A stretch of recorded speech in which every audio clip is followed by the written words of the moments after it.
Hi, this is Nanette Hosenfeld with the Great Basin Fire Potential Briefing for Monday, June 10th, 2019. Looking at fire potential impacts over the next few days. Today we are looking at warming and drying this week, kind of for the first time in quite a while. This will be especially true across the southern areas where we will see some hot and dry conditions spread from southern Nevada into the Arizona Strip and southern Utah, with temperatures 10 to 15 degrees above normal over the next few days. Over the past 24 hours, we've had no precipitation and no lightning across the area. As far as fire activities, we still have some prescribed fires occurring across the Great Basin, as well as some very small existing fires. Over the past 14 days, things have continued to be quite wet. You can see from the image on the left, almost the entire Great Basin has seen some precipitation over the past 14 days. If we compare this to normal, which is the image on the right, you can see that the entire area is pretty close to normal, with significant portions of Nevada and Utah above normal. ERCs are all below the 50th percentile across the area and are generally trending upwards. Continuing to look at ERCs, you can see from GB35 across the southern part of the Great Basin, the ERCs have been well below normal but are quickly beginning to rise and begin to approach the normal mark. In GB14, ERCs are showing a similar trend where they've been far below normal, but are beginning to make that upward shoot towards normal. Looking at live fuel moisture, generally sagebrush moisture is above normal across areas.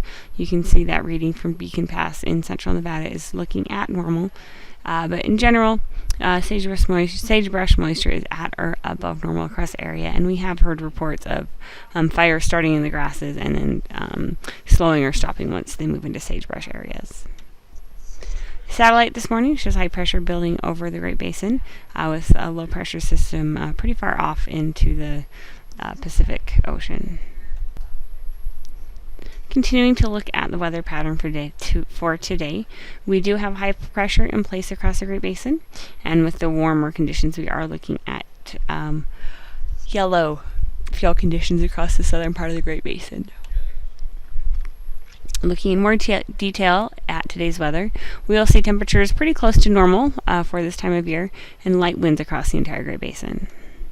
As we move into Tuesday, that high pressure continues to build over the Great Basin, and we will see continued drying and curing of the fuels down south.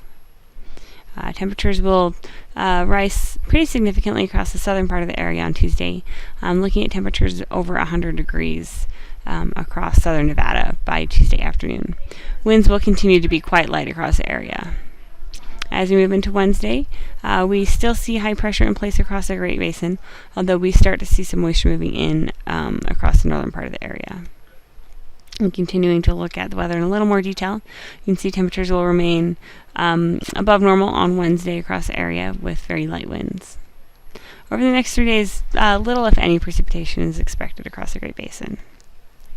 As we move into Thursday, you can see weak weather disturbance moving across the northern part of the area that will bring some precipitation to the northern part of the Great Basin. And on Friday, that disturbance continues to make its way off to the east. As we move into Saturday, we start to see the models hinting at moisture moving into the southern part of the area. And with that moisture moving into the south, there is a potential for some of those fuels to move back into green. You can see as we move into Sunday, with that moisture remaining in place across the south, portions of southern Utah and the Arizona Strip have returned to the green. And then over the next 7 days, there will be some light precipitation across the area, but nothing too widespread or significant. Finally, in the 8 to 14 day period, the Climate Prediction Center is calling for above normal temperatures across the entire area, with above normal precipitation as well across the entire area. So that's it. If you have any questions, please feel free to comment and send us a message on Twitter. Thank you.